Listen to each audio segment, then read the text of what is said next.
young persons, adult persons, mental health of children. I have in the studio this morning the CEO, the Chief Executive Officer of Mental Health Foundation, Mr. Emmanuel Owoyemi, seated at the middle. Thank you. Nice to have you in the studio. Then we have the clinical psychologists with the Mental Health Foundation. I have Mr. Ayodeji Nathaniel, okay, and Mr. Olubenga Koka. Good morning. Welcome to the studio. Yeah, all Yoruba people. So, now, mental health. Why a lot of persons have NGOs that talk about other things, talk about change, how to change Nigeria, how to change Africa, how to make people know that women have rights, and this and that. But mental health, why did you choose to focus on mental health, Mr. Emmanuel Owoyemi? When you look at man, you will discover that at the end of the day, no matter how we look physically, and without all short or whatever, the engine room that controls everything, at the end of the day, our actions and everything is the brain. And it's just like a car. Without the engine, it does not matter how big or beautiful the car is, you find that that car is going nowhere. So when you look at the brain of man, is where every other activity originates, and also, you know, that gives all the instructions to all other parts of the body of what to do. So for me, I felt that if we take care of every other thing and we leave the human brain, then we are doing ourselves a disservice. And also because in this part of the world, that's an aspect we don't want to look at. We are first missionaries, you know, we go to rural communities, but actually also when we look around, we see naked walking people all around us. For me, I couldn't stand to see fellow human beings walking naked, and also I started asking questions. I mean, what leads these people to the road like this? And then, but also majorly because I hate to see people unhappy.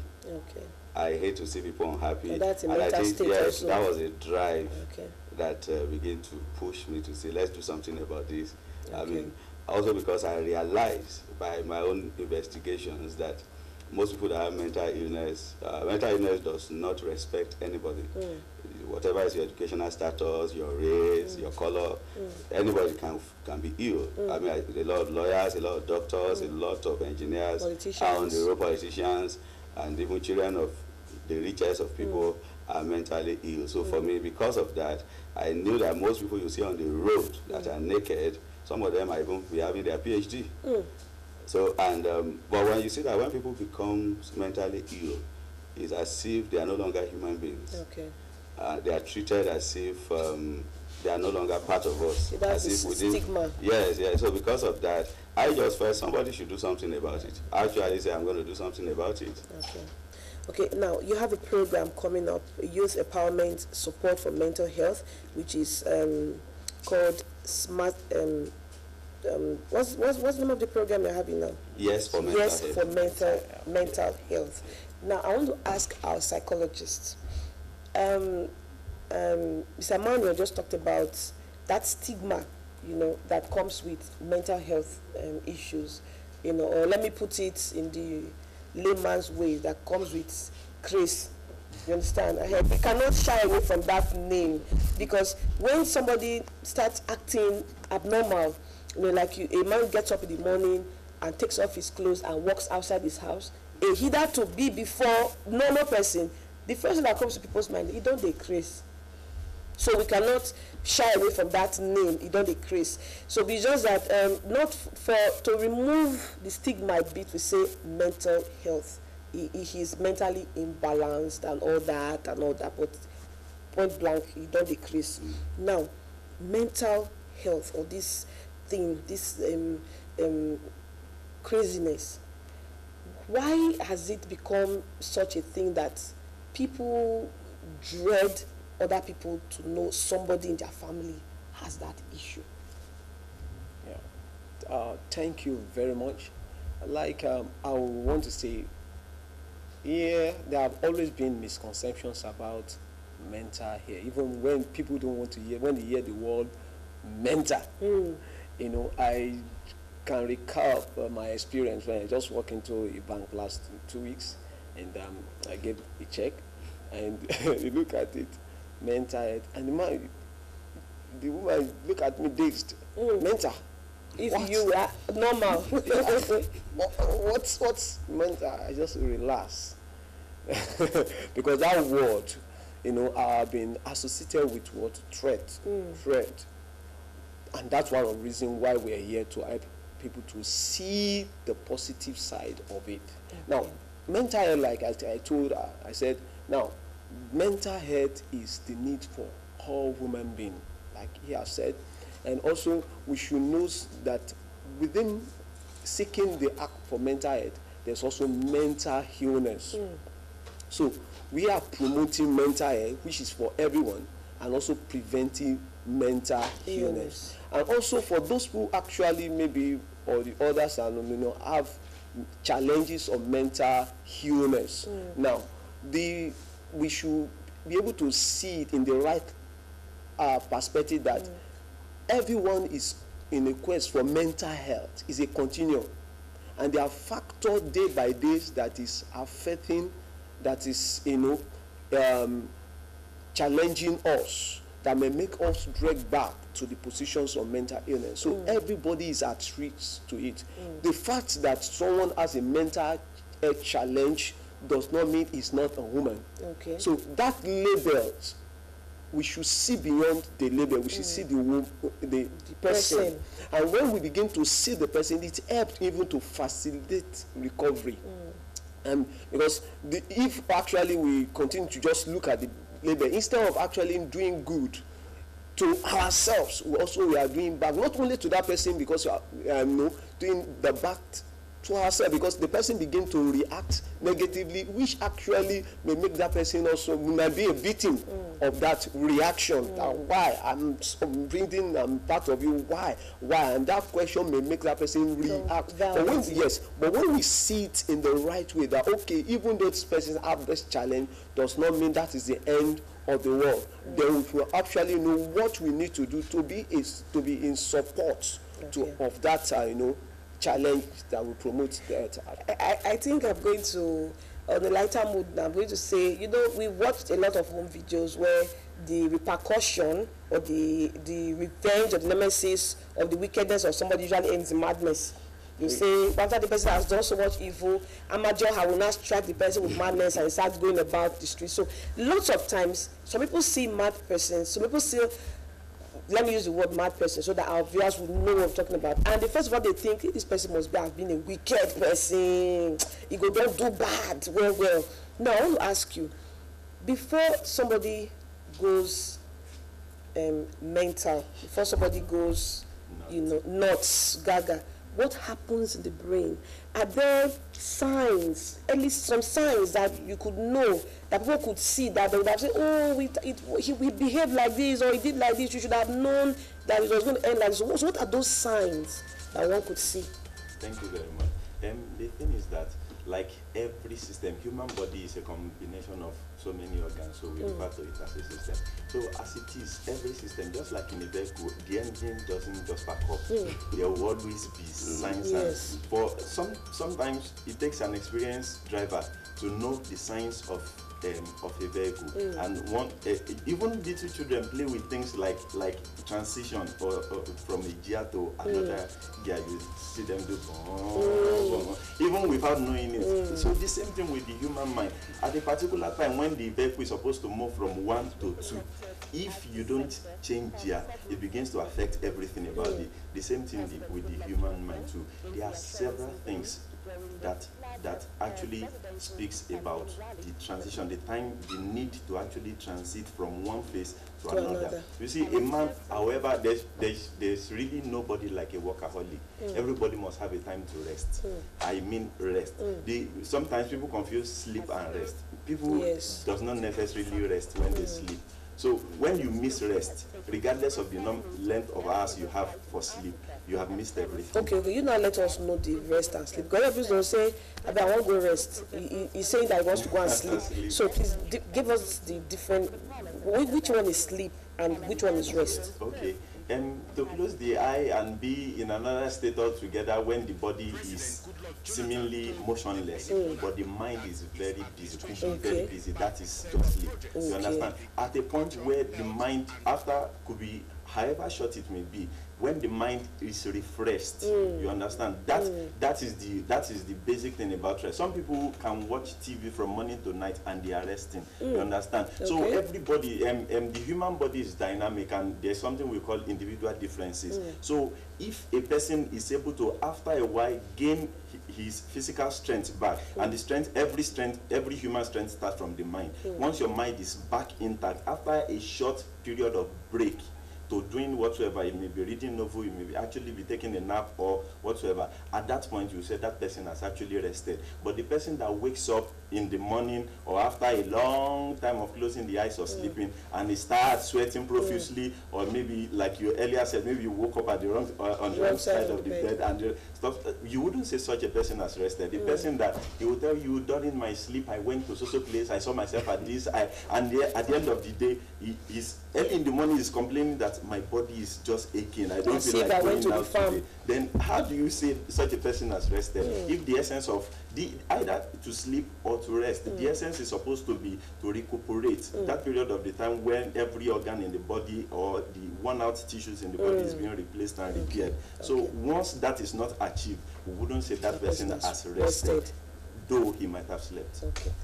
Now, our CEO, Mr. Emmanuel Woyemi, you are an economist. You said something a while back before we came into the studio. You said a lot of politicians are okay, but most times, okay, take for example the late president, former president before President Jonathan, Yar'Adua. He was sick. Another person was saying, the man, he was not feeling fine. Hey, what did he go into? And you said something that it could have been triggered by the weight of Nigerian issues. So that could also trigger mental health. How does that happen? In our journey in life, we all go through different experiences. Some of these experiences, when we go through them, sometimes we seem to have overcome them. Especially in our religious environment here, there are so many issues we don't treat. There are so many things that happen to us, we don't believe we should see experts to actually treat them. You know, when you don't feel it again, or it's like you have, it's been subsided by other issues, you just feel it's gone. But something might happen in the future. Maybe you meet yourself in a particular situation or in a level of responsibility where some other pressures and weight come upon you that can trigger so many things out of your body. I think they were explaining better. It's about, we call it post-traumatic disorder. Sometimes the way God created the brain is that it has the ability to dissociate something, sometimes hide it as if it does not happen. You know, just as if so there are some we're hiding. Something is, that's why most women maybe break down after childbirth, or when you are under some serious tension or disappointment, you see the person will just break down. It's not that thing exactly that causes the problem, but some other issues that are residual in the body. So the same thing with our politicians. So in other words, there's this certificate saga that goes around everywhere. You should go beyond that. So you believe that politicians or those vying for political office should also go for medical fitness? Show us your fitness certificate, especially the brain. Yes, especially the brain. Maybe let's quickly define mental health itself. What you call mental health. Before you say somebody is mentally healthy, it's a state of well-being whereby somebody is able to realize his potential, is able to cope with normal stress of life, is able to have good relationships, and able to contribute to his community. Those are the indices that define mental health. Now, for all of us here now, if you cannot meet up with those four things, you cannot be said to be mentally sound. There are people who are on the road, but they don't have good relationship. They can't relate with anybody. And that is one of the components of mental health. So some others are just there. They cannot contribute anything to the family or community. But because they still dress and go out, people think they are healthy. They are not healthy. So we actually need to create more of this awareness, which is why we are here, so that people could be free to see experts and do thorough assessment. Our political holders should go and do it. How can you say somebody is a governor, somebody is this, and for 4 years the person couldn't do anything? Most time when we have such, it's not as if they cannot do. When they get there, they are overwhelmed. They themselves are paralyzed by the weight of the pressure of leadership.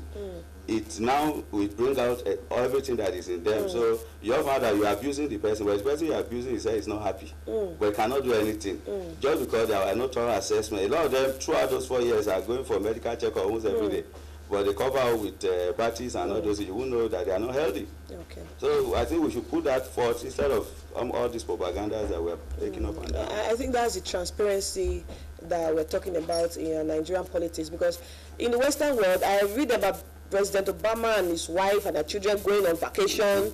He has gone to Switzerland to where there's snow and they are skiing and they are doing all sorts of things. But in Nigeria, if a governor does that, like if a governor travels, people say, hey, don't spend money. But I think it is necessary for them to go away once in a while to refresh the brain. Because even to take care of your home, it's a problem. When daddy sorry say, daddy, I want this, daddy, decide to bring this, I think it's a problem. Talk more of someone who is in office. Now, let's go to the program for today.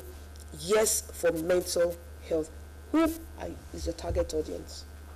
Yeah, youth. That is youth empowerment support for mental health. Okay. Or yes for mental health. In Nigeria today, many people do not know that the rate of mental illness among young people is very high. Very, very high. Okay. When you check our psychiatric hospitals, the number of young people that are rushing daily, the hospitals cannot cope with it. Now, we are doing this awareness because we are trying to be very frank about our situation in Nigeria. We don't have the infrastructure, we don't have the experts. In Nigeria today, I don't know if we have up to 100 active psychologists in the whole country. And the psychiatrists are not up to 200, 150 or something. And you have a country of about 160, 170 million. So it means that you are saying that one psychiatrist to about 1.2 to 1.5 million Nigerians. Now, we don't have the facilities. The 7 to 8 government psychiatric hospitals, what can it take? Check it out. The whole hospitals put together cannot have up to 10,000 beds at all, the whole country. And we're about 170 million. So we don't even have the facilities. So that's why we are out. That's why we're in Benin to talk to students and university students to tell them, they will talk about yes for mental health. Let's talk to them about mental illness and how to, like Mr. Ade, he said, our goal is to promote mental health and prevent mental illness, which can be achieved through awareness. Let people know what to do, what not to do. Like you look at our youth today, they're all abusing drugs. Seriously. A lot of our parents don't know that the children in their home are already abusing drugs. But because the boy just walk in and sleep, they don't know it's until when he just go naked one day before they will know. And most of our parents cannot even know how to, what are the signs to watch to know if their children are already abusing drugs. Most of the things you see in the hand of our youth today are drugs. They take codeine. You go and buy codeine and mix it with lacasera or with Coke.